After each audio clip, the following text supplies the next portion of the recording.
Hindi pa rin nakikita ng mga operatiba ng National Bureau of Investigation si Pastor Apollo Kibuloy sa Kingdom of Jesus Christ compound sa Davao City.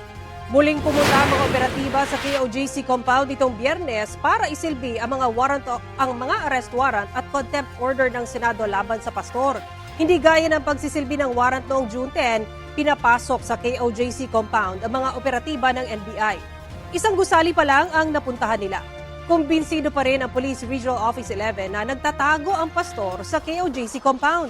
Umaapela sila sa mga taga-suporta ni Kibuloy na hayaan silang magsagawa ng search operation sa compound.